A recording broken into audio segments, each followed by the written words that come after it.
All right. Is everyone here? Ants. Yes, sir! Roaches. Yeah, what of it? Rodents. Let's get this cheese! All right. Come on, everyone. Settle down, please. Look, we all know why we're here. We'll be eating like queens when we're through with this. That pantry's finally ours. Nobody can stop us now. Charge!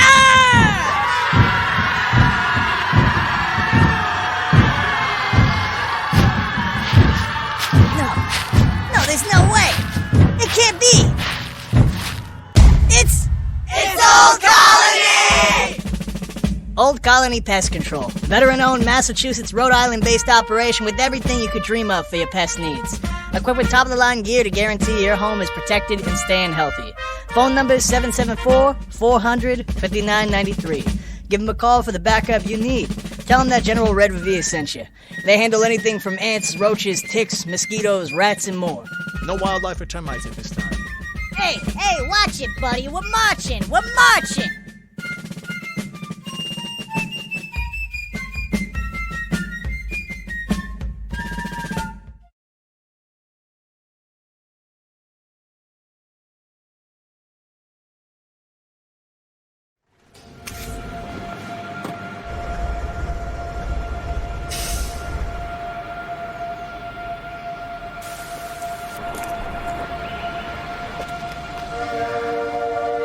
A better job, a better home, a better life.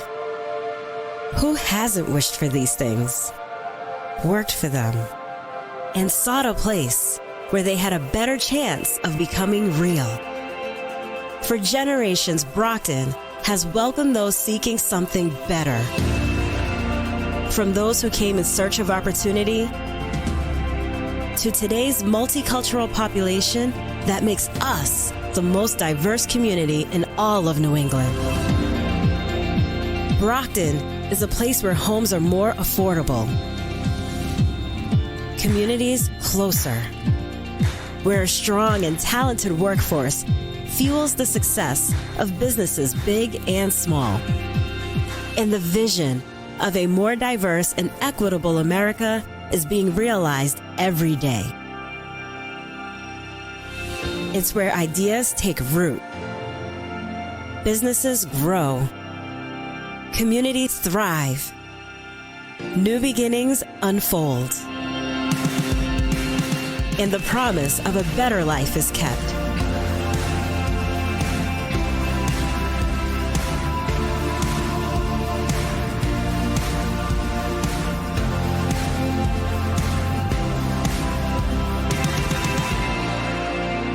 Brockton, Massachusetts, where better begins. Another lesson from my neighborhood. Do you know how to tell if mom is overdosing on drugs? If your mom shoots dope every day like mine, you can only help her if you know the signs of an overdose. An overdose? Yes, an overdose. Don't call the ambulance if you're in doubt, unless she shakes uncontrollably or foams at the mouth. That's an overdose. Okay, that's an overdose. That's an overdose. You could find her on the floor or find her in bed, and if you know what to do, she won't end up dead of an overdose. Really? Yes, an overdose. Oh, I don't know. The signs of danger are simple to see. If she's twitching and seizing and can barely breathe, that's an overdose. Yeah. That's an overdose. That's an overdose. Mom always knows best.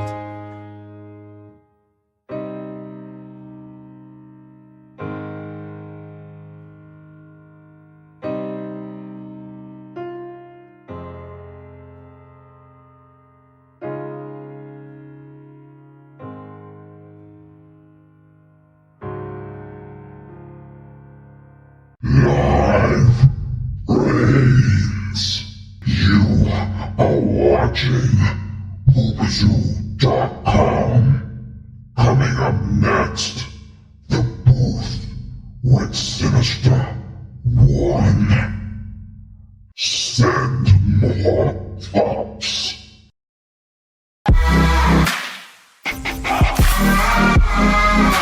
It's caught in the crossfire.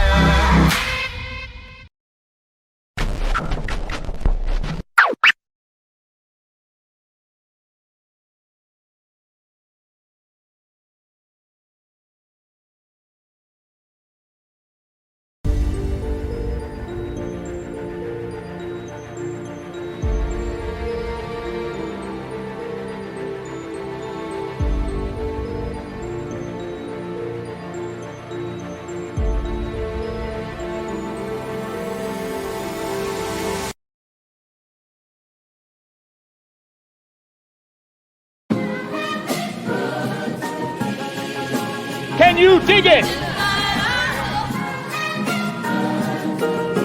Can you dig it?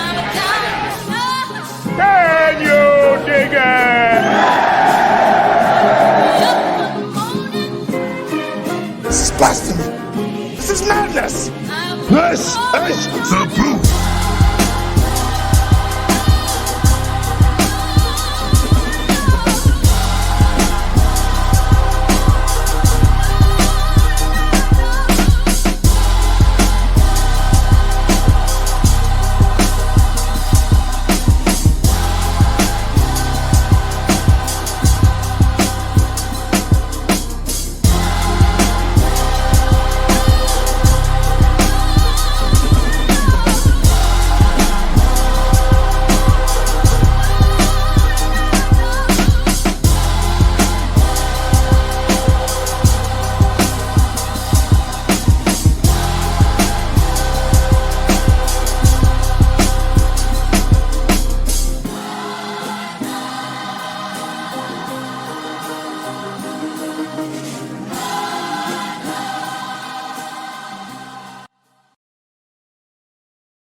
All right, your boy Sinister One broadcasting live from the City of Champions. You are watching The Booth.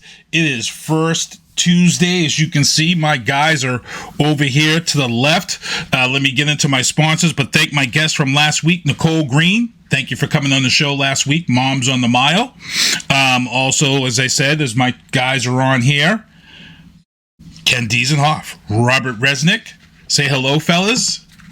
Hello, fellas. You stole my thunder. Hello. And let me get into my sponsors real quick because we got a lot to talk about tonight. Michael Douglas Barreto, MDB Electronics.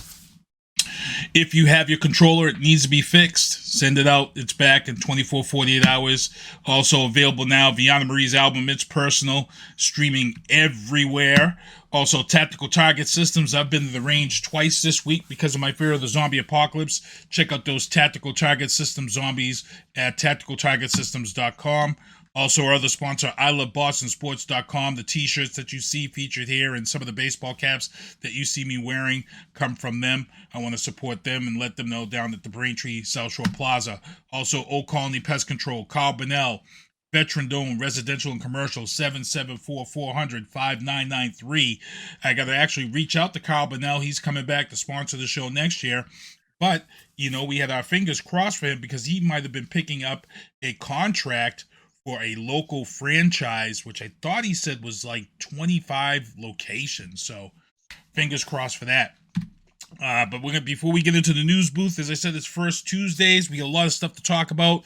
We're going to take the first story in the news booth. Florida deputy dead after jokingly getting shot in the face. Him and his friend were they're trainees down in Florida. Right now they are deputies.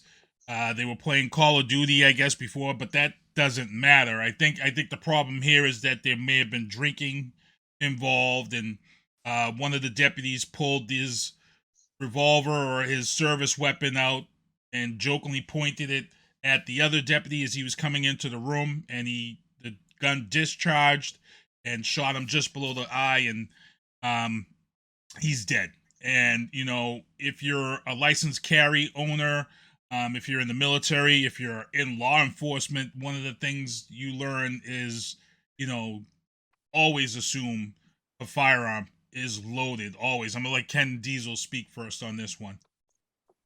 Yeah, that's the first thing they teach you. First of all, all weapons are loaded until proven otherwise. Number two, never point a weapon at anything you do not intend to shoot. Do not shoot at anything you do not intend to kill.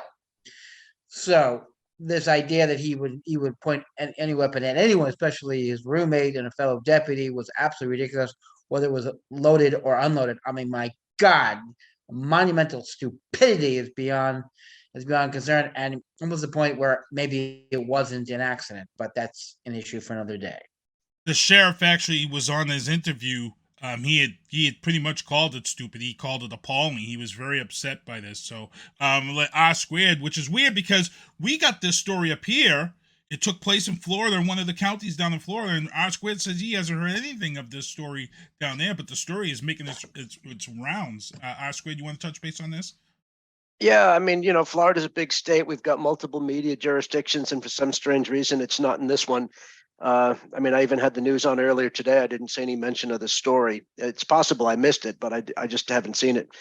But either way, I mean, we know basically what happened. I mean, everything Ken said is exactly right. This is beyond ridiculous that this type of thing could happen or would happen.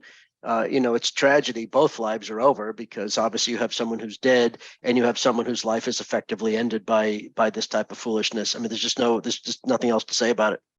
What would the penalty be if these guys were in the military? What penalty would that be?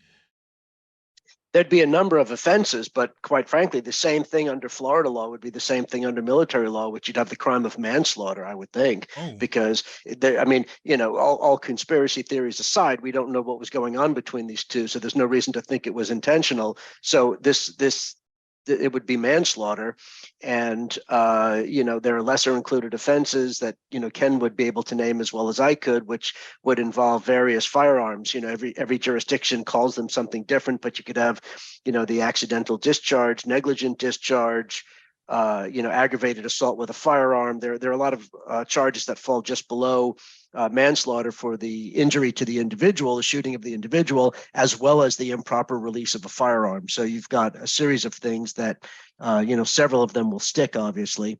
And that's why I'm saying this is a tragedy because both lives are effectively over.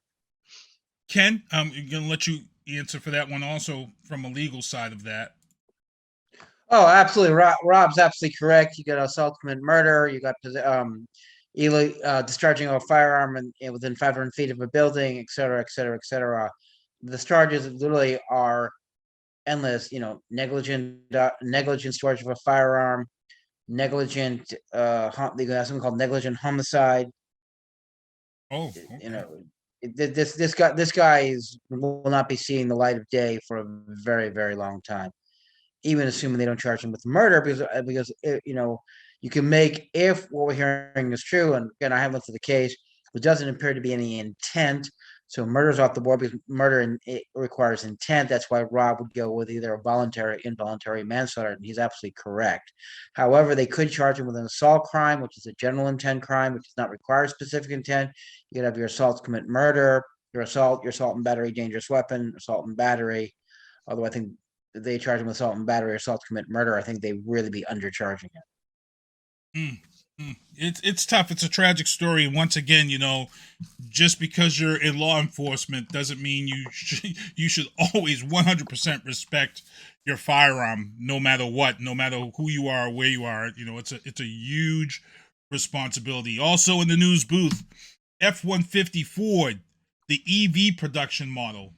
As I've been mentioning on this show, 2032 is when the worldwide ban takes place on production. So the key is to get all the production started now, so we can be in compliance when this ban takes place. The orders for the EV F-150 have been so huge. They actually have to build and took down the wall to extend the factory for production. So that is a good sign for EVs, and they're heading in the right direction. I'm actually driving an EV right now, a Hyundai Ioniq from my job, and I love it. It's self-driving to a point, and it's right now I'm getting about 300 and 50 miles to a full charge in this vehicle. I haven't had to put any gas in the vehicle all week, so it's been kind of nice. Now, we're going to get into this story. I'm going to predict that R Squared is going to go full diesel, and we'll borrow that title from Ken tonight because I think all three of us are going to go full diesel tonight. If you guys haven't heard, over the weekend in North Carolina, a power substation was shot at, and there was about 50,000 people that were affected. Close to 100,000 almost were without power. 40,000, I think, was the actual count. When the police went and investigated, the whole thought process and the scary thing was that they said that whoever shot the substation knew where to shoot the substation. They knew exactly where to shoot it and what damage to cause to take this substation and offline and knock the power out in this area of North Carolina. The scary thing about this, and I'm going to let R Squared touch base on this first, they now have a person that they think has done this because of a post on her social media. For those who don't know who Emily Grace Rainey is, Emily Grace Rainey, if you're familiar with her story, she's the U.S. Army Psychological Operations Officer who lost her job because she attended the January 6th insurrection. Now, Rob is a military guy. He's been very vocal on those who do these things. My problem here is that if she was at January 6th, she should have been on some type of watch list. I've said this before. I'll say this again. And this right here, case in point, is the reason why these people need to be watched. They need to be jailed. This slap on the wrist and doing 3, 4, 5 months is not good enough for these people. So the story that we're getting is that Emily Grace Rainey was upset about a drag show that was taking place in this county of North Carolina. She wasn't happy. She had spent weeks trying to stop this from happening. And she couldn't. She couldn't stop it. Then all of a sudden, this happens. And most of the evidence and things point to her. You know, they're aware of her military background training. They did go and question her yesterday. And during her questioning, she was real smug. And her answer to those questioning her was, God works in mysterious ways. And the officer who was investigating this was not happy with her answer. This is going to get ugly. And I'm just going to let R Squared get into it because this is scary, people. I've had some military people in my inbox. They're telling me, well, she served her country. She has a right to be mad. You know, things of that sort. And you know what? I could go diesel right now, but I'm not. I'm going to let R Squared touch base on this situation with Emily Grace Rainey. She's, like I said, she's a U.S. Army Psychological Operations Officer. She's already lost her job for what she did in January 6th. So, R Squared, I'm going to let you turn this over to you. Yeah, she's a former member of the U.S. Army based on what she did on January 6th. And so you could see her answers to the police is exactly the type of person who would be part of an insurrection and act of sedition against the United States on January 6th. So there you go. Logical connection. When this first happened, I looked into a little bit. I was curious about the background of this. And the specific title escapes me. I apologize for that. Ken may know it. But there is a specific type of subgroup of extremism that focuses on electricity. It's their belief system, ideologically, not necessarily as a target, but as an ideology. And there's an extremist group on the left and an extremist group on the right that both focus on electricity. On the left-hand side, it's about equality and tearing down barriers within society by taking away electricity, by taking away people's power. And on the right, it's about destabilizing society and destabilizing the government. So they have slightly different motivations, but there's a far left and a far right version of this type of electricity-focused extremism. It's I forgot what the name is. Maybe it'll come to me while we're talking about it. So anyway, that was the first thing that I was looking into is, first of all, it could have been either side, although right now the right-wing extremism seems to be much more active in the United States, and so that was kind of the default position. Then through intelligence gathering, federal and state, there was a lot of chatter on the right-wing, again, the sub-extremist group, about this issue around the time that it happened, which made it look like it was connected to that ideology. And it's about, destabilizing state and federal government. So, I mean, it kind of makes sense that that's how you would do it. Then, we find out that there was on social media this allegation of this. It started off almost as a conspiracy theory, really, that this was all about a drag event. Because, I mean, what an overreaction to a drag event. Okay, it's not your cup of tea, you don't like it, and whatever kind of prejudice that might be around. Are you really going to take out not one but two electrical substations and take an entire community into darkness during cold weather and what have you? It just seems like a gross overreaction because you're hurting your entire own community in the process. So it makes me think that there's still a little bit more of the extremist angle to this and not so much just about drag. It could be part of that. That may have been a catalyst that got this woman crazy to think about this, but I have to believe that she's already part of a group like this. And that makes sense because if she went to January 6th, the insurrection. Now, remember, it was not a crime to be in Washington, D.C. on January 6th, and it was not a crime to be in the area of the Capitol on January 6th. It was a crime for the people that violated the perimeter of the Capitol, that engaged in violence or supported those who were engaging in violence.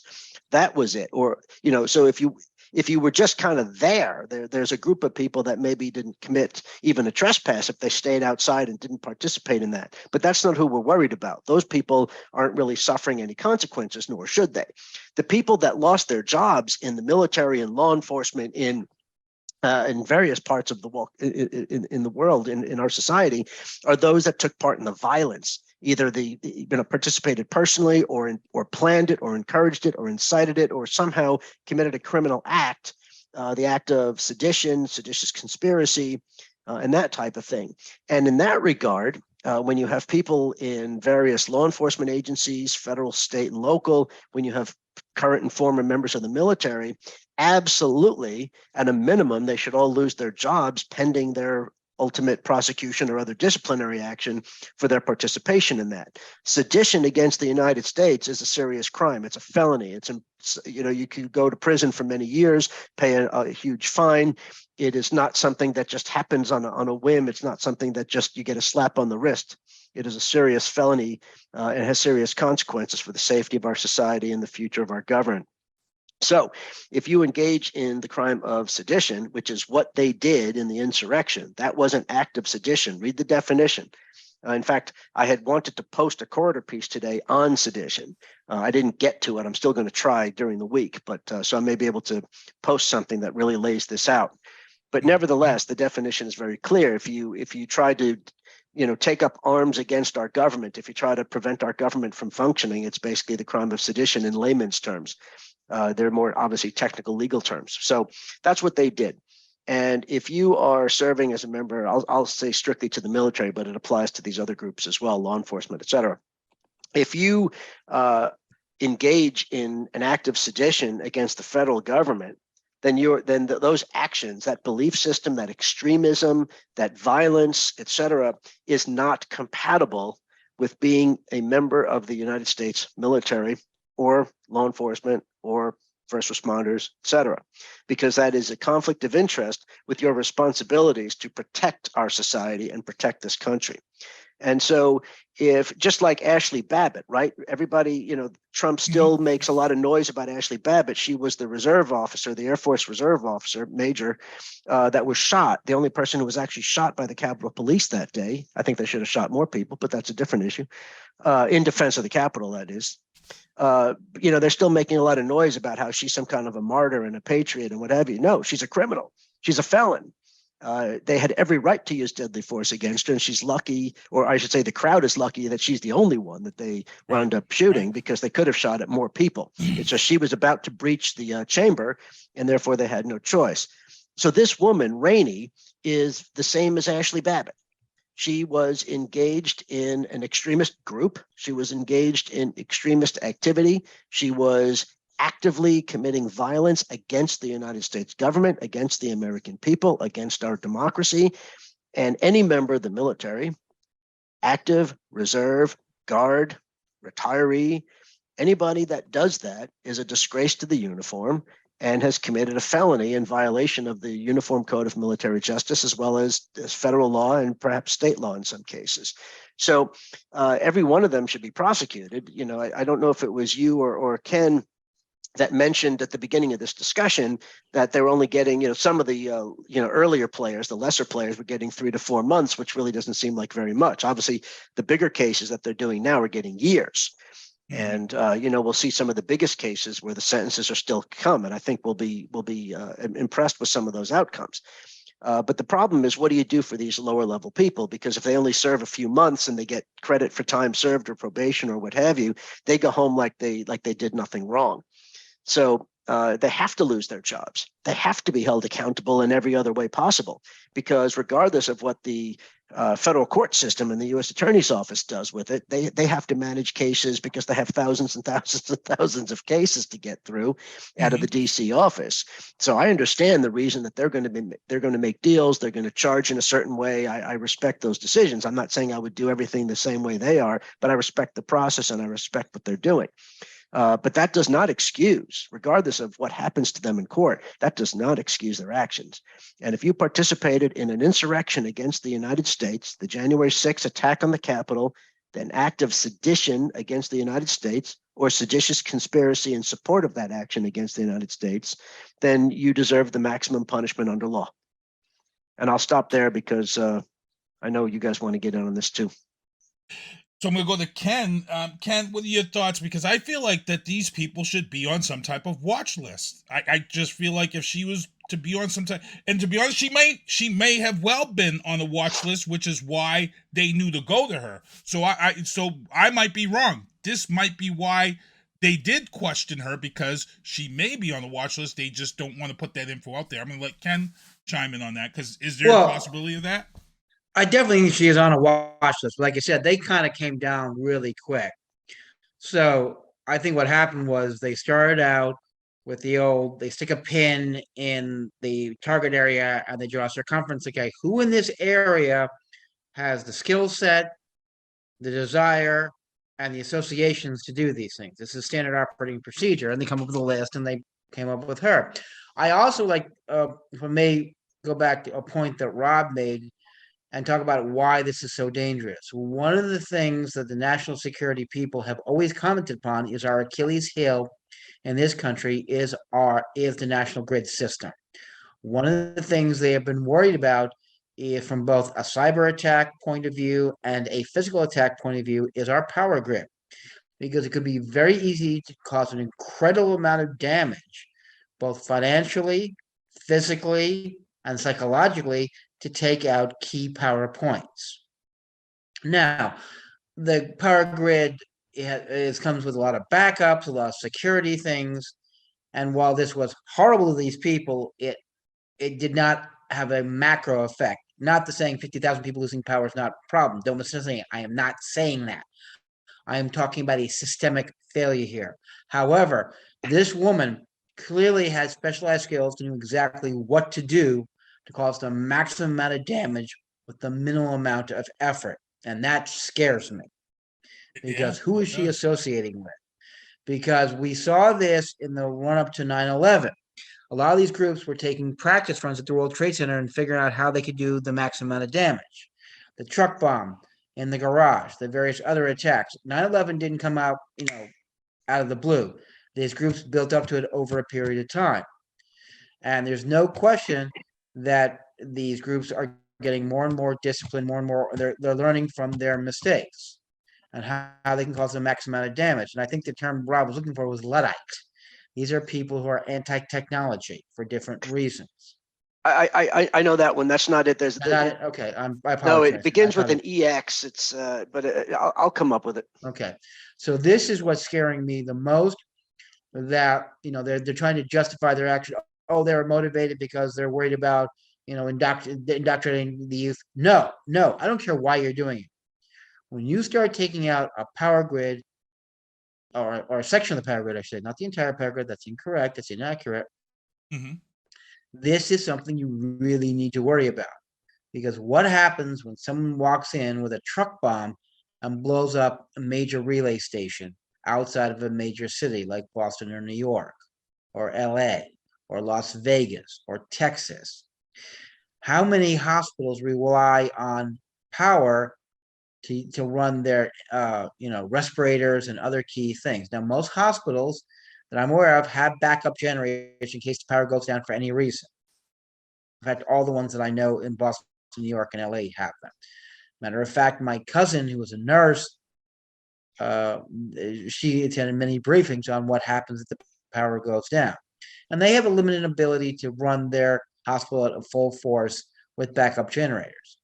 But what about smaller municipalities like El Paso or Nome, Alaska, or other places? How long can they run without power? Can you imagine someone without power in the winter in places like North Dakota or Wyoming or Colorado or Utah? Trust me, it gets damn cold out there at night without power. And you even say, well, do they have gas? No, a lot of the gas systems need electrical systems to monitor, to fire up and monitor how much fuel you're getting. So I think this is a huge story. Something that gets me very nervous, not so much as the attack itself, but what it portends to be. These groups are getting away with murder.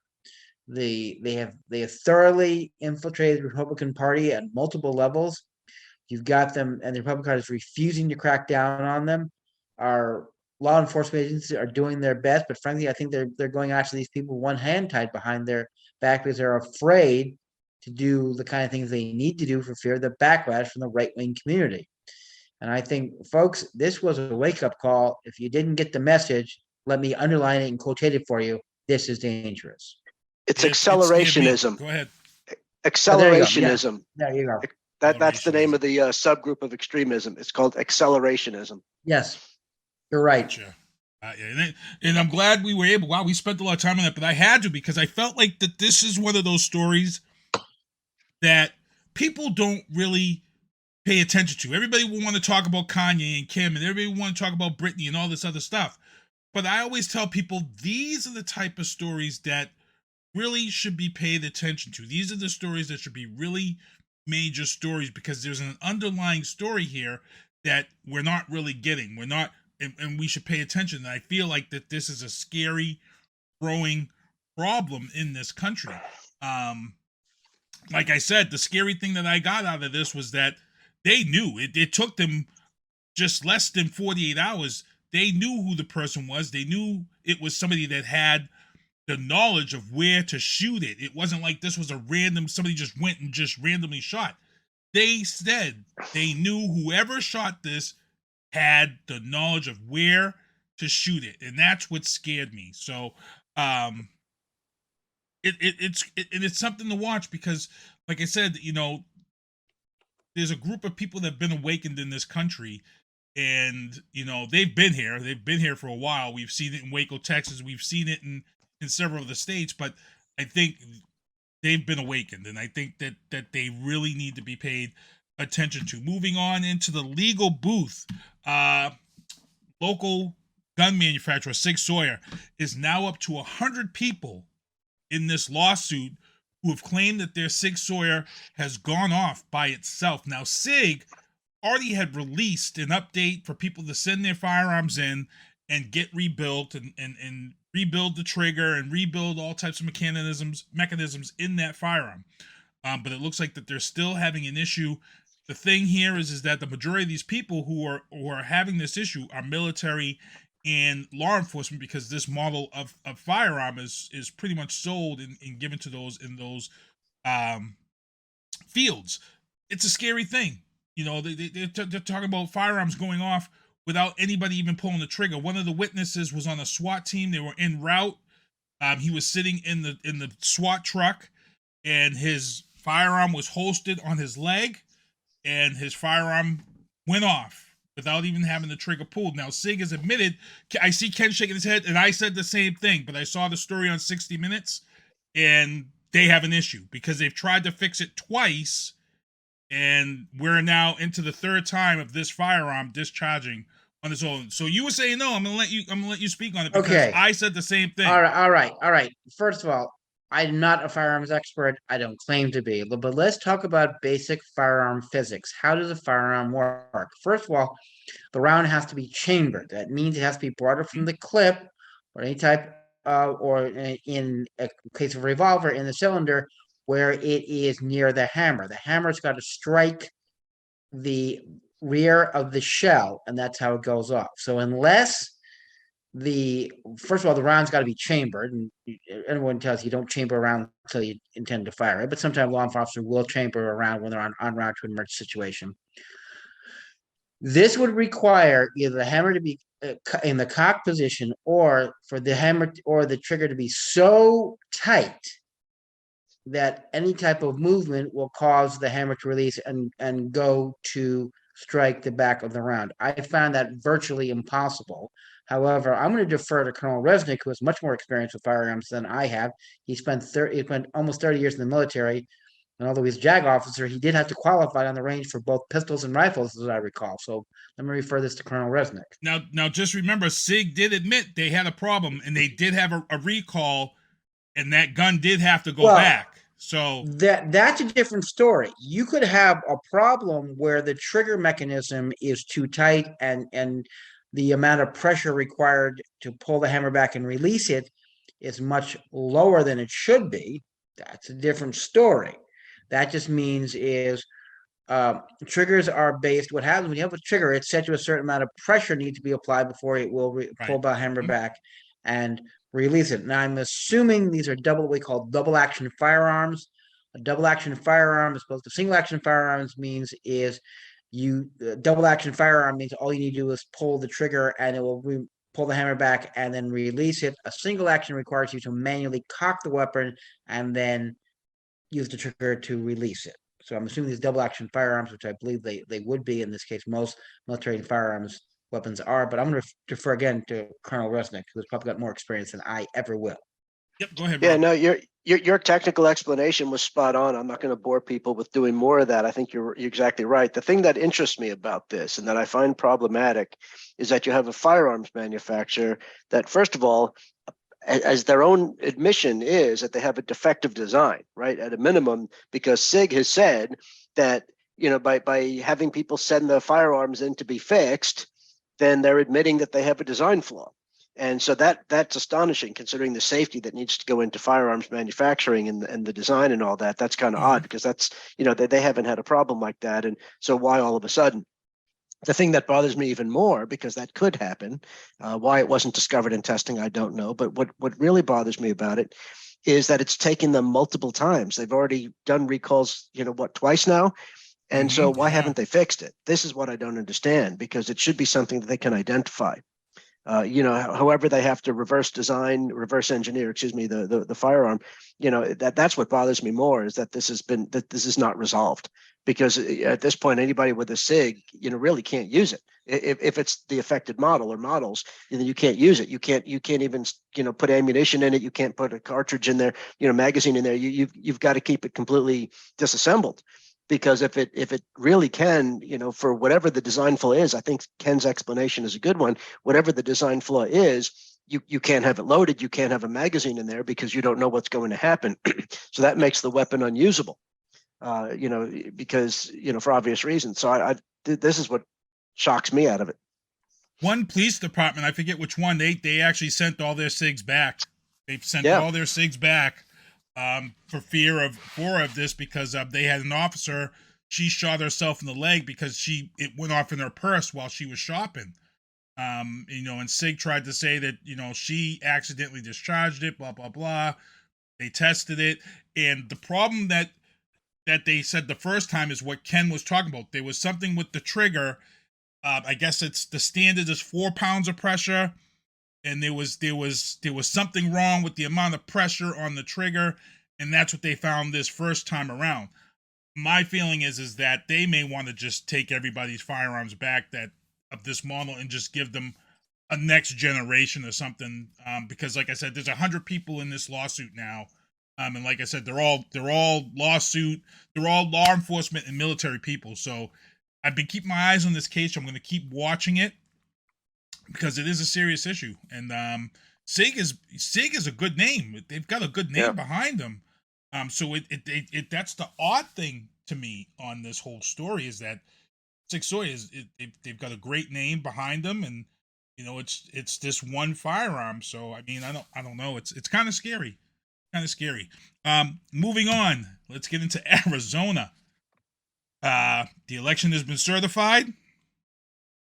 Katie Hobbs is your victor over Kari Lake, and Kari Lake has got Trump in her corner, and we're still going on. And here's the thing that bugs me, people. This is the thing that bugs me about this and these crazy Republicans. Here, take this. Stop doing that! Stop Doing that. And what it is that if someone like a Lauren Boebert wins her election, you guys never want to check and ratify any elections because your guy won.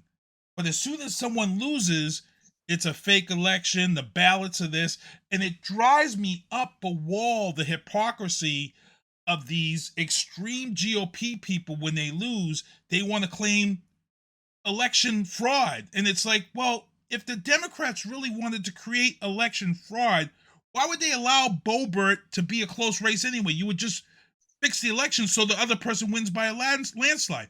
Why would you have Warnick and Herschel Walker go to a runoff vote? If you wanted to fix the election, you would fix it so that person would definitely win. Why would you have crucial, critical seats? The hypocrisy just boggles my mind at this, because this Kari Lake and Trump saying that Arizona, they were right out tweeting the election was fixed. It was stolen from us in Arizona. Yet in Colorado, Boebert won, and nobody's saying anything about checking those. And you're the election guy. Get into it, please. Explain this madness to me, because I don't get it. If I may quote Winston Churchill, a fanatic is someone who won't change his mind and can't change the conversation. You can't. You're exactly right. The fact is, if they're claiming the elections were rigged or they were hacked or whatever, then you got to throw all of them out. And they go, no, we're not going to throw all those out. They're saying is basically, as any election where my guy won, well, that was the legitimate election. And where the Democrat won, well, that's proof that's an illegitimate election because Democrats can't win. That's absurd. But they don't want to talk about that. I agree. Why do they allow them to win in both Arizona, which is a heavily Republican state, and Georgia? We're still waiting on the result for that. That's totally. But again, you're dealing with fanatics, and you're dealing with people who don't use logic. These are the same people who are claiming that there was a pedophile ring in the basement of a pizzeria run by Hillary Clinton, when the pizzeria didn't even have a basement. So even get on beyond that, they couldn't get down the physical layout of the building correctly, okay? There was a great sci-fi show called Doctor Who from the 70s. And there's one great line with it where the fifth Doctor, Tom Baker's character, goes, the truly powerful and the truly stupid have one thing in common. They don't change their opinion to fit the facts, they change the facts to fit their opinion. That's exactly what's happening right now. These people cannot accept that the American public has rejected their message. So therefore, since their message is right and the American people believe them, the only way they could lose is if the elections were rigged. So therefore, the elections were rigged. Because we didn't have the Democrats screaming that Florida was rigged when Ron DeSantis ran the table and the whole state was pretty much red. and they didn't want to R-squared. I mean, this is crazy. Yeah, this is like Charles Manson, but in the 2020s. I mean, it's the same type of ridiculous, emotional, cult-like thing. Here's the thing, right? They're playing a long game. It's not about the 2020 election. It's not about the 2022 election. And it is to prepare for the 2024 election and beyond. These people who are the leaders who are doing this, not the rank and file morons, but the leaders who are doing this. First of all, they all know the truth. They all know that there's not a shred of evidence of any kind of widespread fraud that has implicated a single race in the 2020 or 2022 elections. Not a single race at any single level in any single state has been implicated by any kind of a fraud scheme that would change the results in any possible way, not even by a percentage point, let alone the outcome. They all know that to be true. You know, there's evidence that Trump knew that, but that's not his narrative. That's not the point. That doesn't serve the long game that they're playing. Now, that being said, you know, you'd say, well, why, you know, can they get away with the big lie, all this dishonesty and what have you? Ken mentioned, I think it was Ken that said that the Achilles heel of our society, of our country, is our electrical grid, which is a true statement from an infrastructure standpoint. Our real Achilles heel is the fact that we have a false legal opinion, or a misinterpreted one at best, by the Supreme Court in a rare alliance of conservatives and the ACLU that says politicians and elected officials can say almost anything they want. That is a legal fallacy. And for decades, we kind of looked the other way because people are exaggerating and telling some little white lies about their records or their opponents' records. And sure, we shouldn't make a big deal about that technically. But we've never been faced with what's been going on in the last few years, and Republicans have been very savvy to this. I shouldn't say Republicans, the extremists of the Republicans have been very savvy to this, and they've been preparing this game for years, and they've been planning to execute it. Trump stumbled across it. He didn't invent this. And so what you have is this idea that they're going to destabilize our institutions one election at a time. And there are going to be a certain number of people that believe this, as we know. There are all kinds of people out there in states like Arizona and Georgia and others that believe the election lies of 2020 and believe that Joe Biden didn't win, that believe that Trump did win, that believe other people races were falsely, you know, recorded and what have you, without any evidence, mind you. The issue is that fomenting such mistrust about our institutions, our democratic institutions, is part of the crime of what? Shall we say it together? Sedition. Sedition. It fits the definition of sedition.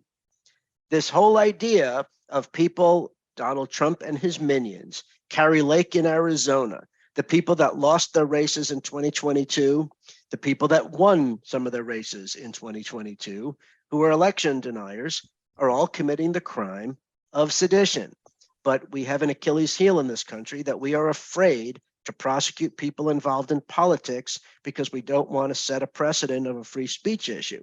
The problem is they know this and they're exploiting this as a weakness.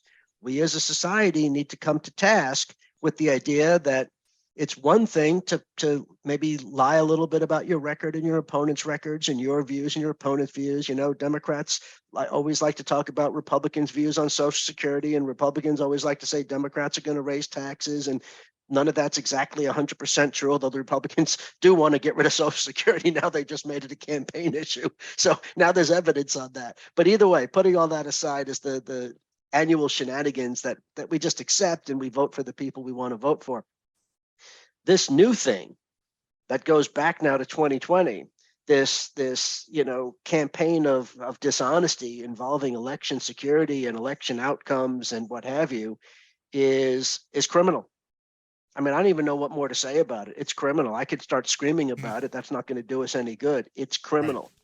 And I don't know what the Department of Justice is going to do. The January 6th insurrection, the big lie, all this stuff going together with the violence not only proves the need to do something about it, it gives the Department of Justice a chance. A lot of people say charges are coming. I don't know. They would be foolish if the charges were limited to the Trump and the Trump campaign. They need to go after people in the states. And so do the states, by the way. The states need to clean up their own acts. And, you know, this can't just be the federal government being the big bad wolf, because states need to do it. I realize state constitutions may be a little bit different on the definitions of freedom of speech and political speech as what's protected. And I'm not an expert in all 50 states. Plus, But I think there's a pathway across the country to do this, and the federal government, led by the Department of Justice, needs to step it up. And getting into go ahead, Ken. If I may say something, Rob's absolutely correct about the decision, and basically but that decision was narrowly drawn to dealing with political advertising, political speeches. Basically, when politicians are running for election, anything they say in either political advertisement or political speech cannot be deemed to be libelous or slander. However, there's nothing that says they are exempt from being charged with sedition or incitement to riot or any of the other stuff, which the right wing clearly is. So, and I agree with Rob. I think we need to crack it down. In Massachusetts, it's very clear. If you're a politician, you got to say something that is either libelous or slander or provokes violence, you can be held accountable. And that's why in Massachusetts you didn't see even the right wing of the Republican Party go all crazy. Now they did election denying stuff like that, but they stopped well short of the violence that's being promulgated by many of their colleagues in the South and the West. Yeah, like I said, it's a scary thing. Also in the legal booth, moving on, Trump hid a $19.8 million loan from North Korea while president. Now, I see a lot of people putting up all these things about Hunter Biden and the laptop and how he should be this and how he should be this. Let's get into this though, real quickly, because we like I said, I have a lot of topics to talk about. We're still in the legal booth. We got a lot to talk about. I'm gonna let R Squid get into this because this is a big deal. A $19.8 million loan from North Korea that was hidden while president. Please break this down for the people out there and why this is a big difference from this whole Hunter Biden laptop thing that everybody keeps going back to. Yeah, look, Hunter Biden, it's not a fiction, but it's not the crime of the century. He underpaid his taxes. He's likely going to get fined and penalized. There may be a case. He may make a deal. It's not like he's clean, but that's the extent of it. Okay, he underpaid his taxes. He took an exemption he wasn't entitled to. It's very straightforward. The Department of Justice has been handling it. Something's going to get done about it, and then we'll assess the facts as we see them and whether or not it was handled fairly. And it looks like traditionally this is the type of thing that's handled by a fine, and so it seems like that would be okay. So that's the Hunter Biden thing, and let's get it over with. All right, someone tell the Department of Justice, get it over with, rip the Band-Aid off, release their finding, let him make a deal, plead in court and pay his fine or whatever the heck they're going to do, because I don't think there's that much else to this. Now you fast forward to what Trump was doing. First of all, think about this. Think about a loan from North Korea, right? Think about North Korea. How unlikely is it? First of all, North Korea doesn't have money. Yes, they're obviously fielding a nuclear weapons program. They have resources, but those resources come from China. North Korea doesn't export anything. They don't make anything. They don't sell anything. They are an impoverished society. Their people are starving to death, unless you're in the political elites in Kim Jong-un's inner circle. And even the military is not very well fed, but they're fed better than the peasants who permeate the society there. So North Korea is obviously a very closed society. They don't have an economy. They don't have businesses. They don't have anything there. So how are they giving Trump a loan of any money for anything? The whole thing is ridiculous. It was obviously a payoff of some kind because North Korea doesn't invest in anything except their own nuclear weapons program. So, we'll have to see what the rest of the facts come out with this. But there's no way to paint it with an appropriate brush here, because the very fact that North Korea was transferring money they don't have, mind you, so it comes from China. Mm-hmm. It's very, very interesting to see how that's going to play out. And, at the same time that Trump had this secret money source from North Korea, which, again, I can only imagine what that's going to amount to. Remember, Jared Kushner, while he was in the White House affecting policy, including Middle East policy, got billions of dollars in loan bailouts from Saudi Arabia. That makes Hunter Biden look like nothing, right? and son-in-law, presidential son. I mean, you put them in somewhat of Hunter Biden has nothing to do with the campaign or the White House. He's not part of the government. He's a private citizen. He happens to be the president's son, who we know has a history of problems, and right. He there's some things that he got into. Not just talking about the drug use, but some other things that are questionable. But as far as criminality goes, my goodness, I mean, that pales in comparison to anything else. And so, you have Jared with the multi-billion-dollar bailout from Saudi Arabia, and that was a one-time thing. There were other things that he got. You have Ivanka's, sexy trademark deals from China, where she got all kinds of money worth millions and millions of dollars in exclusive Chinese copyright laws. By the way, China violates all of our copyright laws. So how do they give Ivanka copyright when they violate everybody else's? I mean, it's not even just that she got preferential treatment. It's that this is a gross departure from Chinese economic policy going back to the 1950s. All right. So certainly the 1970s. And so it just calls into question that that if you really talk about apples and oranges or whatever you want to call it, it's just the most ridiculous thing. Now, the fact is that no matter what Hunter Biden did or didn't do, and maybe some people will say that it's more serious than what I've laid out, that's fine. Let the facts speak for themselves. But it has nothing to do with the White House. It's nothing to do with the administration. I'm sure the president would be emotionally affected by what happens to his son, but his son is not part of the administration. And he's not profiting off of his father being president. This all happened well before Biden was president. So fast, then you look over to the Trump family in the White House. You have President Trump during his time in office made tons of money. Jared and Ivanka made tons of money. The corporation was making money because of all the people that were specifically staying in Trump properties while he was president, paying exorbitant over saturated rates, just to put money in his pockets. I mean, it just never ended. It just never ended. So I mean, if you really want to compare this, we can do that. That's a fight I'd love to have. I had someone on my page that said, "Oh, this is a no story. It's a no story." Ken, you want to add to that? You want to add to this no story, Ken? Look, no, because Rob said it all. Unfortunately, stole my thunder. Thank you very much, Rob. Sorry. No, but you're right. The Biden laptop, there is no story there. One of the things that Elon Musk was going to do, remember, he's going to release the Twitter files to show that there was interference from the White House. Turns out that what happened is somebody before Biden became president had sent a letter to Twitter asking them to take down the stuff that some of them photographs from Biden's laptop were for pornographic nature, and they asked them not to be displayed, and they did, because at that time those pictures would have violated Twitter's privacy policy. That's the extent of the scandal. As for the North Korean connection, it is well known that North Korea acts as a money launderer for numerous, shall we say, less than reputable actors, including those from the Middle East, Russia, and China. You could see a lot. We don't know who these people are, but I wouldn't be surprised if it was with the Russian oligarchs, which Trump has a long history with.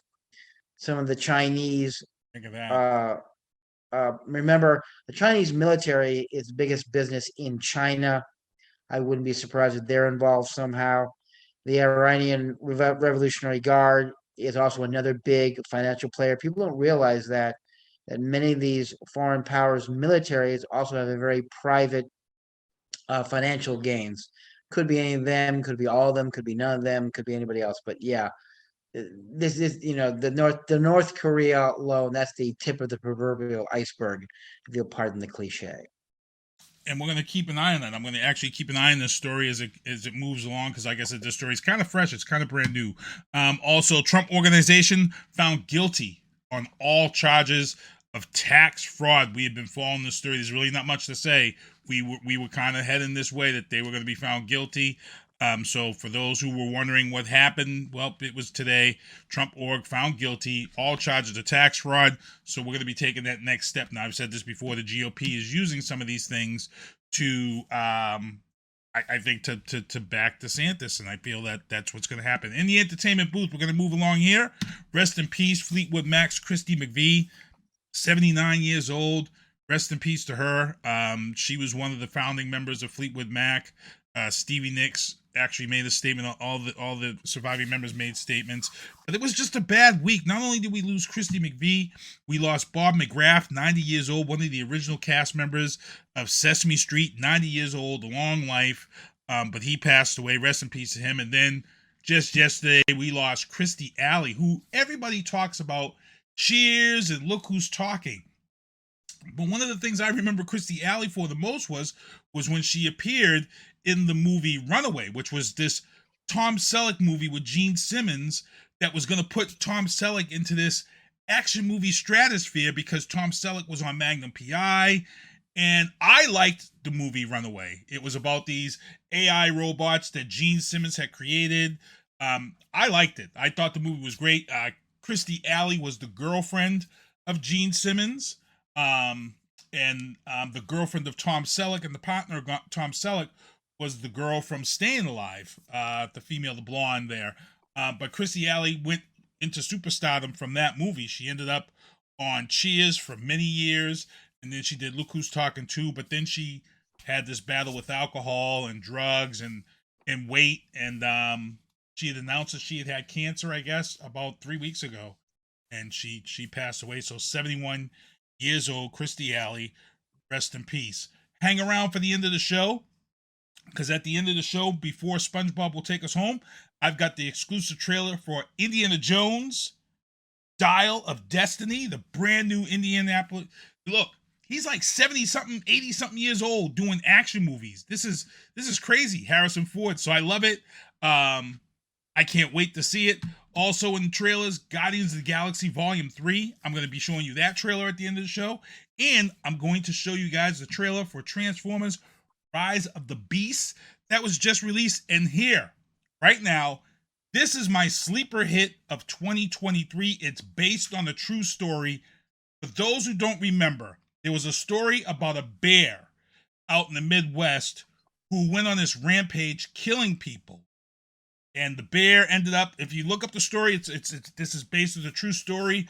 The story involves is that the narcos had dumped cocaine over this Midwestern town, and that this bear had got into the stash of cocaine that was dumped in this Midwestern town, and this bear went on this rampage because the bear ate the cocaine. This movie is based on a true story. So I am going to say February 24th, this movie, Cocaine Bear, comes out. I'm going to be showing this trailer to you.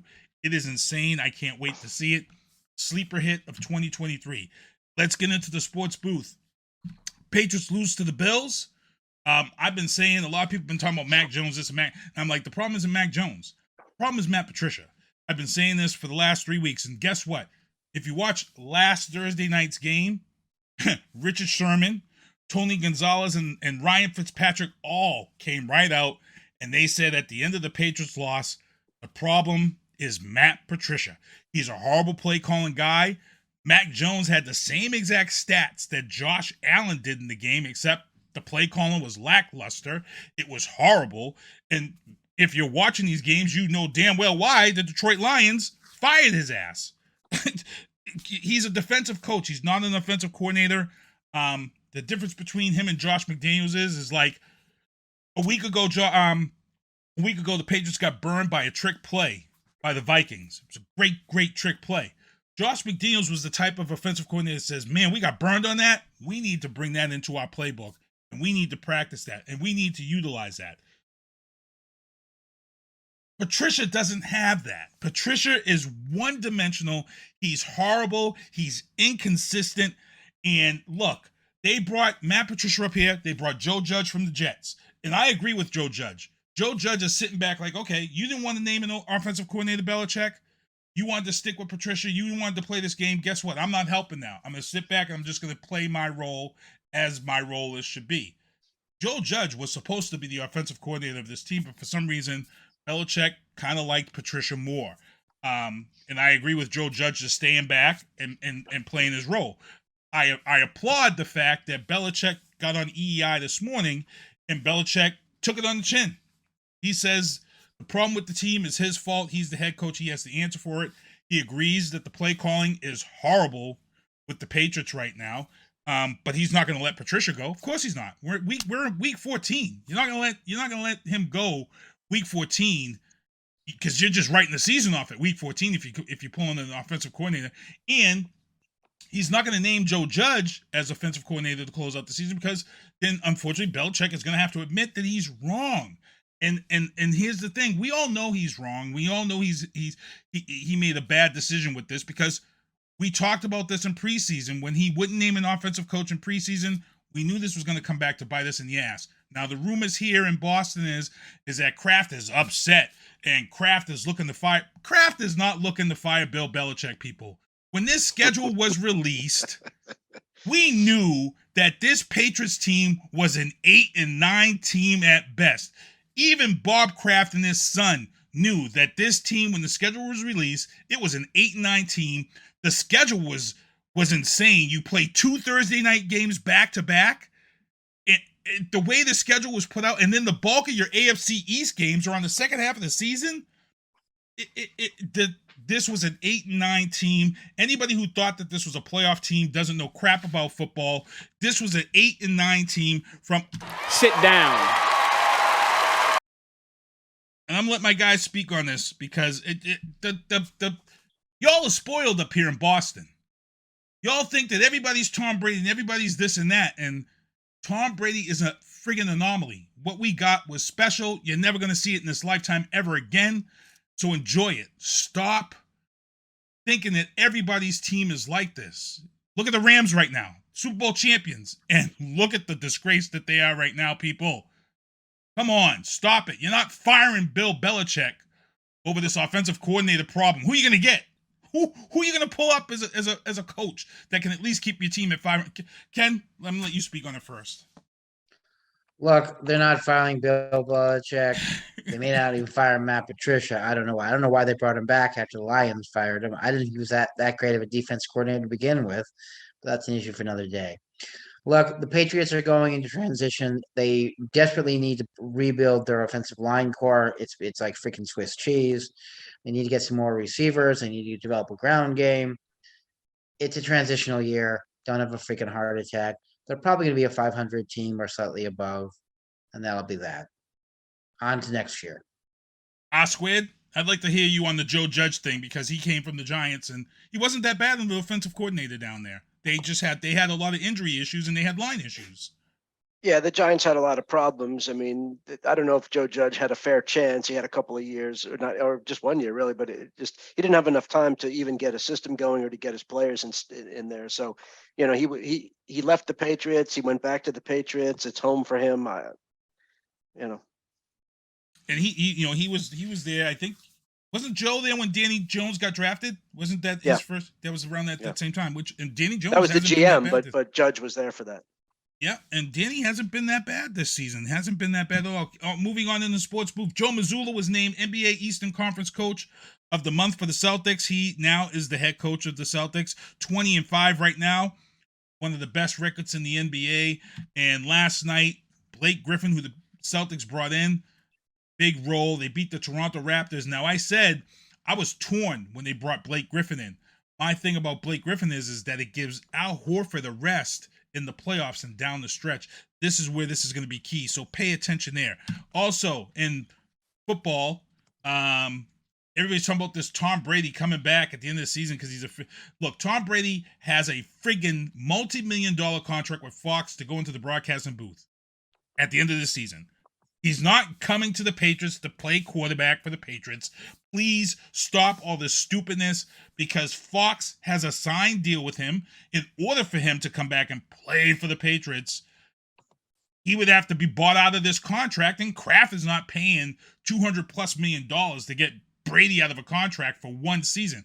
If Brady comes back to the Patriots, it's for one day because he's going to retire completely from the NFL and play for one day as you know how they do, because it's part of the NFLPA contract to retire with the team that you were most loyal to so you can get your bonus. If he comes back, it's one day. It's not going to be this coming back for the season and going for the Super Bowl. And Also, speaking of Tom Brady, the New Orleans Saints, real quick. You play defense against Tom Brady for 4 quarters, almost a whole 4 quarters. 6 minutes left to go. You have a 2-score lead, and you play this horrible prevent defense. You cover all the receivers over the top and leave the running backs and tight ends in the slot and on the sides wide open, so Tom Brady can just dippy-do down the field, score the 2 touchdowns, and win the game. New Orleans Saints, that is unacceptable. It's unacceptable. For all you teams out there who allow Tom Brady to do this, unacceptable. Play man-to-man and rush, and you had a 2-man blitz in the last 6 minutes, Saints. A 2-man blitz. You spent the whole game sending everything but the kitchen sink at Tom Brady and had them down by 2 scores, and then you decide to just do a 2-man blitz. Tom Brady comes back, wins the game, and he looks like a god again. R-Square, did you go to bed? Because I thought it looked like that you thought that the Saints had won. It pulled it out. I didn't say anything about the game. Oh, okay. I saw somebody. Somebody was on my page, and I thought Ken, were you able to watch that game? Because I was. No, I wasn't. I wasn't. Unfortunate. What I said on your page was that the Saints tanked the game. Tanked. That's right. You did. You said it tanked, but there was someone that said they had went to bed and woke up and saw. I don't watch the late games anyway, but I had seen the score, and then I saw the final score, and I'll tell you this: when the Saints and yes, the team is a little bit different, but when the Saints were fighting for that division, they took it to Tom Brady twice a year and rubbed his face in the dirt. And they actually had a pretty good record against him. All of a sudden, they have nothing to play for right now. Their team's a mess, an absolute dumpster fire.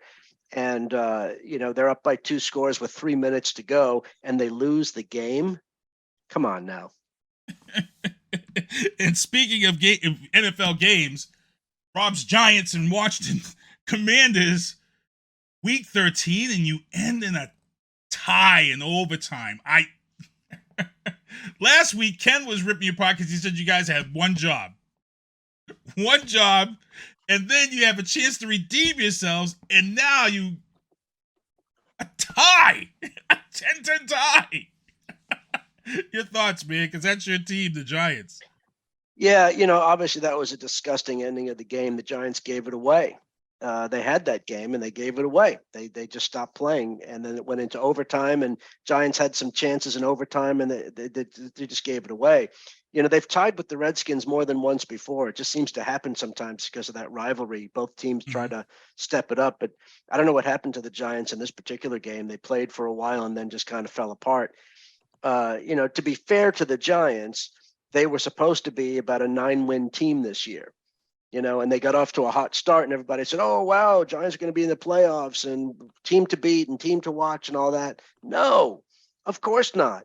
They, their entire wide receiving core went out hurt. They've got injury problems. They're changing the turf next year. Finally, Ken and I have talked about that before, that there's something defective about the turf in that stadium. And I don't know why it took. Yeah. I don't know why it took them this long to do it, but they're finally going to do it. That'll help to some extent with the injury problems. Then we got to figure out what else they have to do about it. But either way, the Giants were only supposed to win about 9 games this year, and they still may. Despite the fact that they were 7-2 at one point, they still may only win 9 games this year.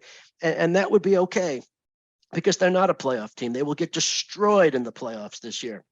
They don't belong in the playoffs this year. And I will always root for them. I will root for them to win every game they play. But this team doesn't belong in the playoffs. And this last game just kind of showed it, the way they couldn't finish. They just don't have it. And here's the thing. Saquon Barkley could be the greatest running back in the game this year. The problem is that's all the Giants have. And so every team they play now, after the first few weeks, triple teams Barkley, stuffs him, shuts him down, and the Giants can't do anything else. They can't open up his run game because they don't have anybody else. They have no other offense. And so they can't keep the ball. They can't stay on the field. The defense is on the field. The defense gets exhausted. And that's what happens in these games. They can't close out now. So all you have to do is triple team Saquon Barkley and you beat the Giants. So they need some more help. But that's okay. They were supposed to be somewhat improved this year. They are better than they were the last several years for sure. And they have something to build on. And, they have a decent GM in there now. So let's see what they do. Jackson State University took home the championship undefeated. They beat Southern in the SWAC championship this past weekend. As soon as the game was over, Coach Prime confirmed he's off to Colorado to be their head coach. Jackson State University puts out a nice letter out in public thanking him for what he's done. Now it's up to the HBCUs and the rest of this organization to do what he started. Don't sit here and start bashing Prime. Look, Coach Prime is, if you're a coach at Roxbury Community College and you get asked to call up to coach BC, guess what? You're going to BC. You're leaving Roxbury Community College and you're going to go coach at BC.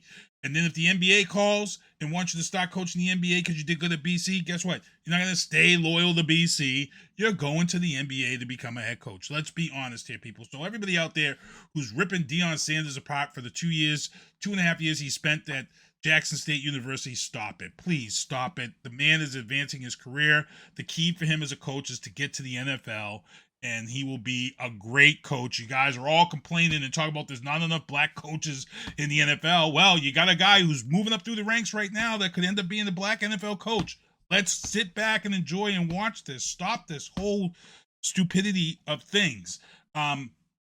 Also, USA lost to the Netherlands 3-1. People, pay attention. I watched the World Cup. Guess what? 2026, the World Cup's here. In America. Gillette is hosting some of these games. The USA team, which shouldn't even have made it to the final 16, made it to the final 16. And to be honest, they were victims of their own demise in this game against the Netherlands. They had the Netherlands almost on the ropes for one whole half and part of that second half. It's a young team. And look, the key now is focus and building this team up to get it ready for 2026 so they can go deep in their own country. And I'd like to see that. So people who are on social media and they're saying, well, that's it for me in the World Cup. No, it's not. You've got 2026 on the way. Let's start throwing our support behind the USA team now. Let's start supporting this MLS that we have here. The only reason why I pay attention to it is because I've been a World Cup fan for a long time, and Kraft owns the New England Revolution, and that team's been a huge success. We had Alexi Lawless playing here. He was a great player, and for me, it's this ignorance of soccer in this country where we just don't pay attention. So, you guys, anything you want to add to that as far as the World Cup? I know not many people are big fans. So no, I think you covered it. I think you covered it well. Squid? Yeah, nothing to add. I agree with what you said. All right, so we're going to move on. Let's get on with 2026. Breaking news. Baker Mayfield from the Panthers was put on waivers, plucked up by the Rams. I don't get it. I thought the 49ers would have snatched him up after losing Jimmy G this past weekend. I thought that was going to happen, but the Rams snatched him up. They're saying Baker Mayfield may play this weekend for the Rams, which is insane. This is a team that was a Super Bowl champion team. Real quick, who wants to add to that one? R-Squared? I mean, I know Stafford's out hurt, and obviously the whole team had a week, what do they call it, the Super Bowl curse. I don't know that Baker Mayfield's the answer. I mean, they're not suddenly going to be a playoff team, so I don't know what they're thinking. Ken?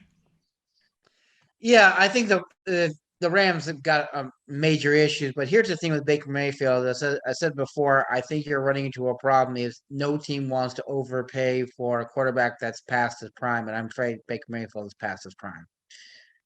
Maybe he has a year left if lucky, and the Rams need more than a quarterback that can last for a year. We'll see. We're going to keep our eyes on this story, but they're saying that he could play this weekend. I'm going to let these guys go right around the horn on this one. Biden bombshells. There's not much really about Joe Biden this week because he was actually here in Boston on Friday for this whole moonshot event that was going on. It's been kind of quiet. The trouble here is that I wanted to talk about is that we've been talking about sedition and all these things.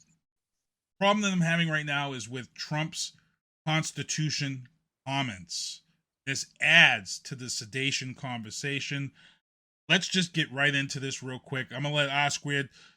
You got a former president talking about tearing up and canceling the Constitution. Your thoughts as a military guy, first and foremost, before a citizen.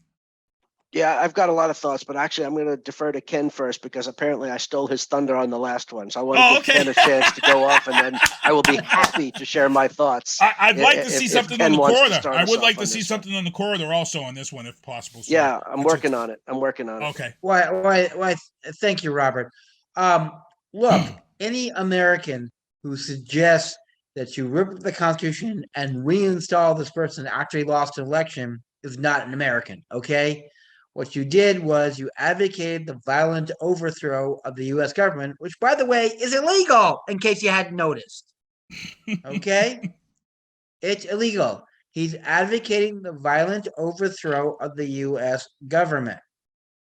You can't just absolve the Constitution because you lost an election. Elections have consequences. Somebody once told me that. I'm getting this flashback, right? Anybody remember this? So it's just another sign that he's a disgusting human being, that he's a danger to the republic, and that he should be brought to justice and put on trial for violating the Smith Act, which makes it illegal to advocate the violent overthrow of the U.S. government. End of freaking story. And this I goes don't want to back hear to anything about what about Biden's laptop. Okay. Well, here's the funny thing, people. Here's again the hypocrisy of this whole thing. We're all the 2A people. When he said that he was going to rip up this Constitution, haven't they been saying that Biden's the biggest threat to our constitutional rights? Oh, all the 2A people. Now you got a guy that says he wants to burn and get rid of the Constitution, and we have this from the friggin' 2A people. Crickets. Well, nothing. R Squared. It's crazy. Sister One, you need to understand. Remember, the Second Amendment was only designed to protect white rural Americans with guns, their rights, nobody else's. You forgot that part of the Second Amendment, didn't you? Well, you should read it again. R Squared, you want to add to that? Because it's just insane. I mean, look, the Constitution is sacrosanct, right? We are a democracy. We were the world's first democracy. Despite our challenges, we've been an overall effective democracy. And maybe we take for granted that our politicians haven't crossed certain lines in their rhetoric, certainly not in their actions. But Trump has proven himself time and time again to be different. Now, part of me says I'm tired of giving oxygen to his crap. It stinks, and we don't need to be smelling it. So, we need to stop just talking about it for days and days and days, and then challenging every person we can find in the halls of Congress. Well, what do you think about this comment? What do you think about this? You know what? They're a bunch of cowards. They are a bunch of sycophants. They're not going to do anything about it. And so you're just giving oxygen to it, and you're allowing them to come up with excuses for it. I agree with Ken. It is a violation of the law. But even if it's not a violation of the law, or even if it takes too long to act on that, the fact is the American people need to act on it themselves. The American people need to say this crosses a line. And, I don't know why that's, yes, there are certainly people who are outraged by it, but these are the same people that are outraged by all of this. The question is, why isn't it making a dent in our national politics? And that's the thing that I think we need to think about is what's the way to handle this stuff? What's the way to handle the messaging? Why can't the Democrats use this to become more competitive? Because this isn't going away. It's not going away. No. Nope, it's not. And as we get ready to close out the show, I got this one here. I got to talk to Rob and have him explain to us the Ukraine invasion. Don't forget, people, I got these trailers to show you before we close out the show. The Ukraine invasion, the big news out of there, the Biden administration is not happy with what went down this weekend. For those who didn't hear this weekend, Ukraine hit hard. They crossed the border and they attacked Russian bases, and they hit hard. Biden and the administration, they're not happy. As we talked about this before, that, they're okay with the Ukraine protecting their borders. They're okay with the Ukraine protecting themselves from invasion. But one of the things that Biden and this group of other countries, they did not want the Ukraine to enter Russia and start hitting strategic points, and I'm going to let R Squared, the military guy, explain why.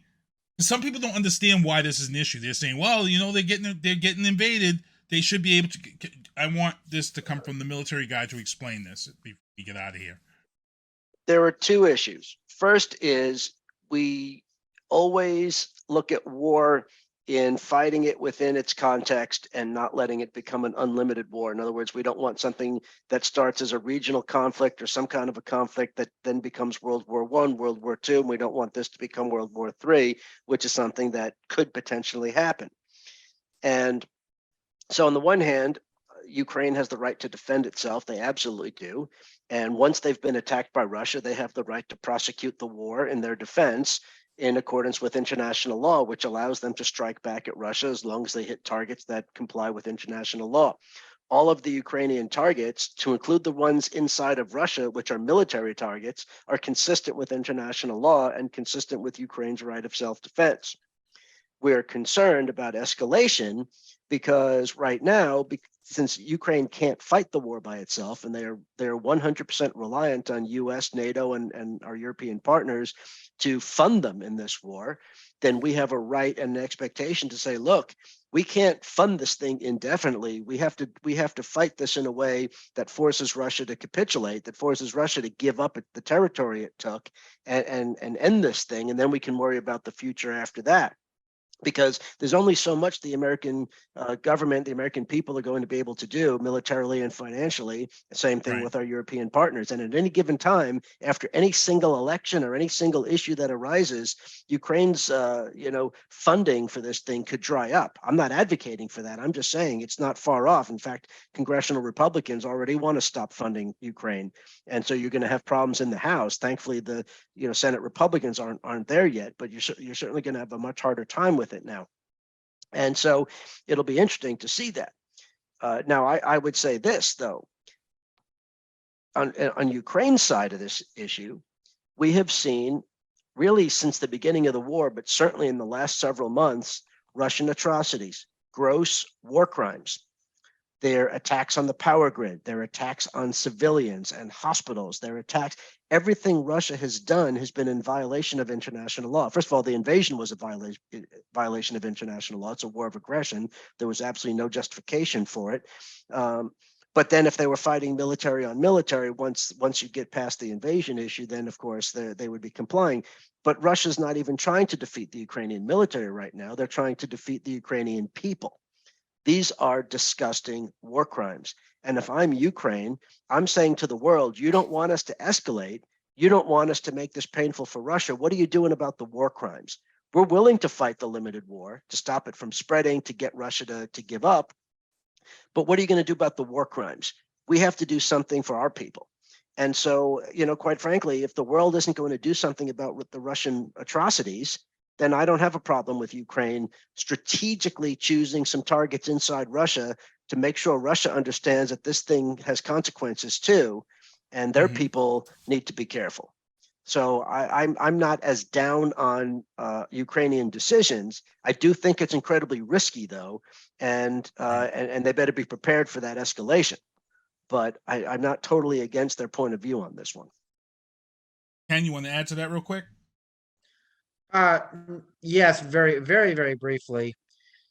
You got to understand something. One of the whole things about the Biden administration has always been concerned about is we didn't want to push Russia into a corner where they feel that they need to do something, basically like an Operation Cinder or an Operation Doomsday, where we're going to lose, we're going to take everybody with us.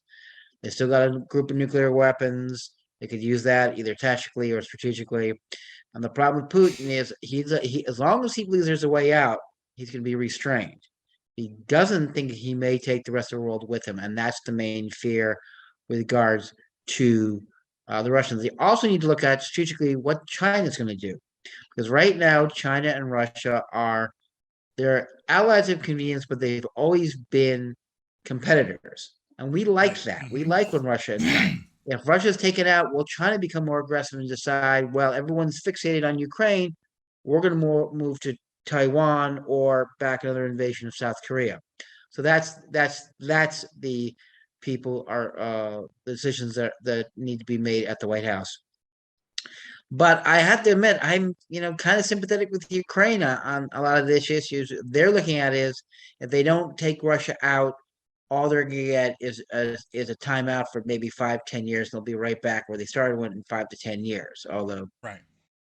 Quote Mark Twain, people should be very careful about making predictions, especially about the future.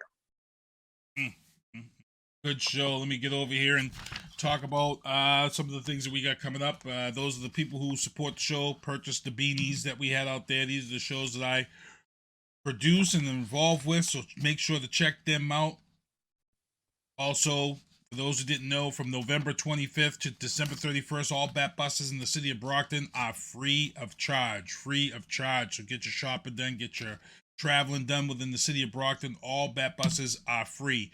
Also, December 9th, Vianna Marie will be hosting and performing at a very Boom Squad Christmas at the VFW in Fall River. And then on December 10th, here in Brockton, Focus to Win Mixer. They are unveiling their new music studio at the Stacey Adams Cultural Arts Building, located at 33 Dover Street.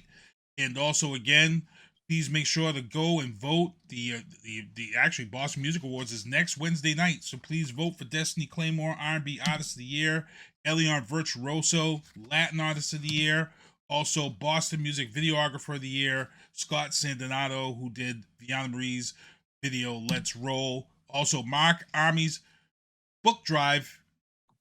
Get these books to be donated to those military people overseas.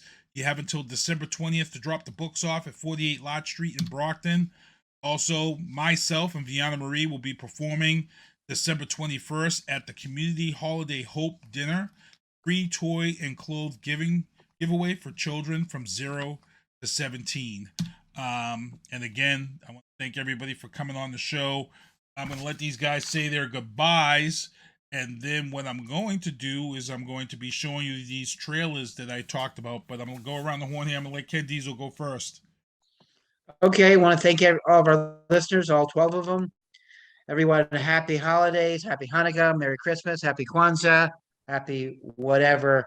But all times, be safe, take care of each other, and we'll see you in January of 2023. Squid? Yeah, let me echo that. Everybody have enjoyable holidays, safe holidays. We'll see everybody after the new year. It looks like today's going to be another important day in democracy, as has the week, the month, the year, and the decade. So pay attention. There'll be a lot to talk about in January. Yeah, they actually broke records down in Georgia. They're saying they broke records. So we're going to be keeping our eye on the results down there and see if Raphael Warnock was able to defeat Herschel Walker. Fingers are crossed. And before SpongeBob takes us home, I'm going to get you guys into the first trailer right here. This is Indiana Jones, Dial of Destiny. And then SpongeBob will take us home after we show all three of these videos. But it's your boy Sinister1. Here we go. I miss the desert.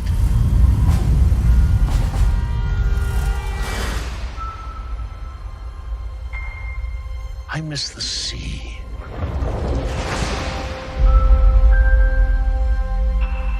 And I miss waking up every morning, wondering what wonderful adventure the new day will bring to us. Those days have come and gone.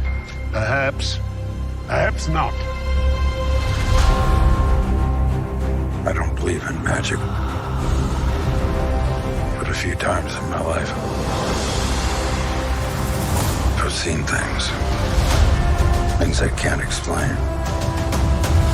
And I've come to believe it's not so much what you believe.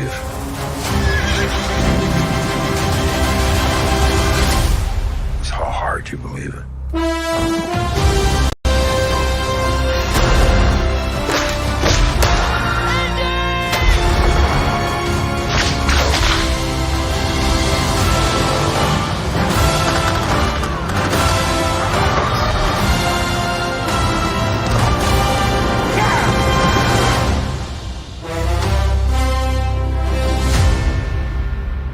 Who is this man? I'm her godfather. Related. Get back.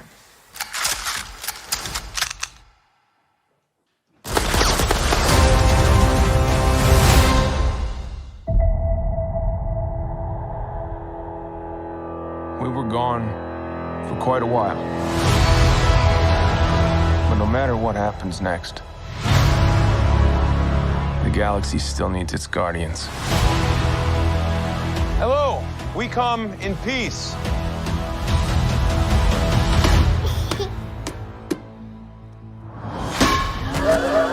Come on, Drax. Seriously, dude? No! Ow!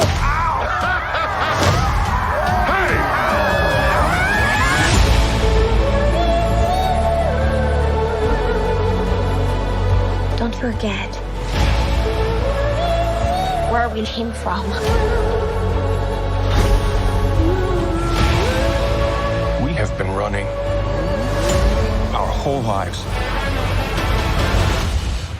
Pete, I'm done running.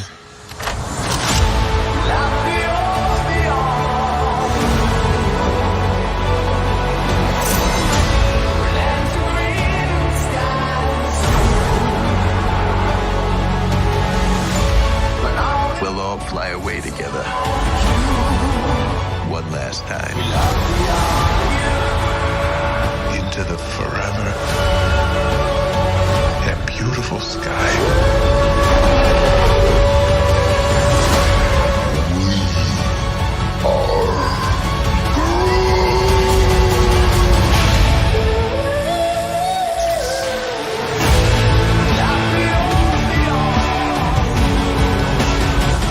Kill anyone who gets in our way. No, not kill anyone. Kill a few people. Kill no people. Kill one guy, one stupid guy who no one loves. Now you're just making it sad.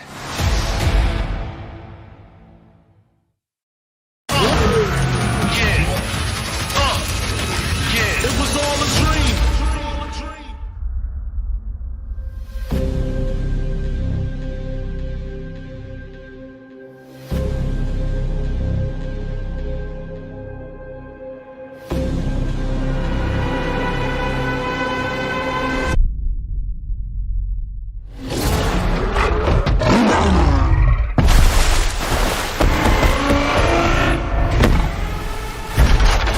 Stand down.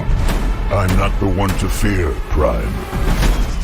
There is a darkness coming.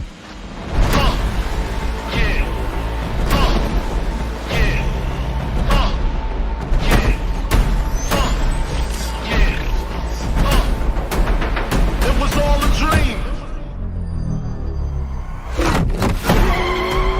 Pull over! I'm not driving! And if you don't know, now you know.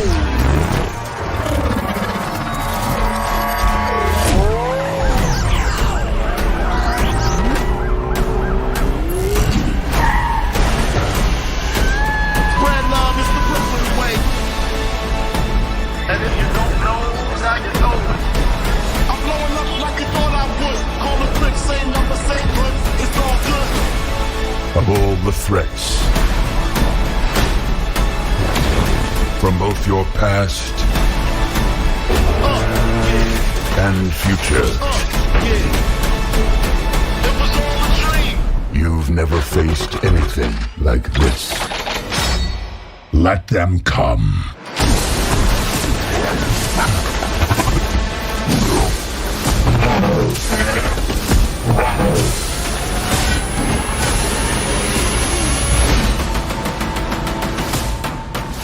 And if you don't know, now you know. This can't be real. This can't be real. Oh, okay, it's real.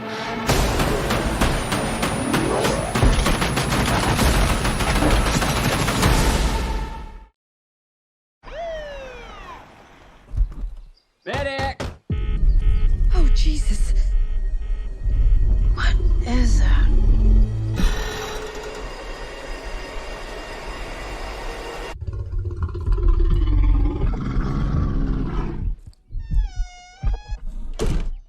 Beth, we should go.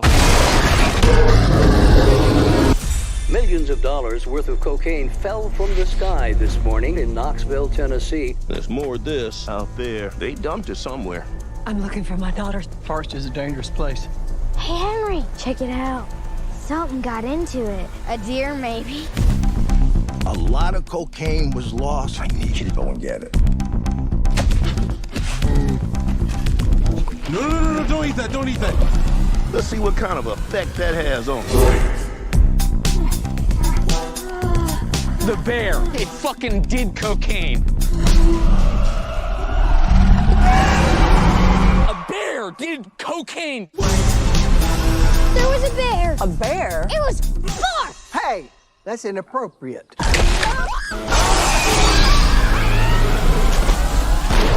You're safe. Bears can't climb trees. Of course they can.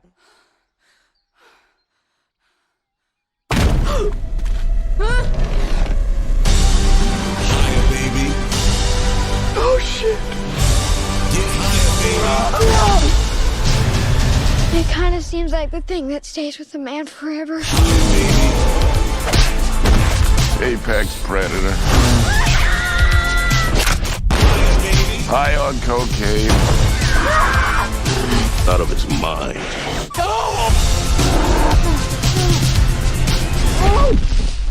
Oh man, you fucked. What the fuck is wrong with that bear?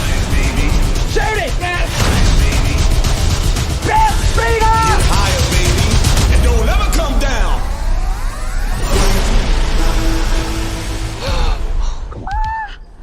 We have such good luck in nature. Well, see you next Tuesday. Thank you for listening to The Booth on Hoobazoo and HatcherRadio.com. Please follow the Facebook page and subscribe to the podcast at Apple Podcast, iHeartRadio, and Spotify. The Booth is a Sinister One production hosted by Sinister One. I've got to start hanging out with friends that are a little more intelligent and understand politics and stuff. It's just that I'm up on this level up here, and all my friends are down here. Me, nah. You guys, nah. Maybe a little more down in here. Screw you guys, I'm going home.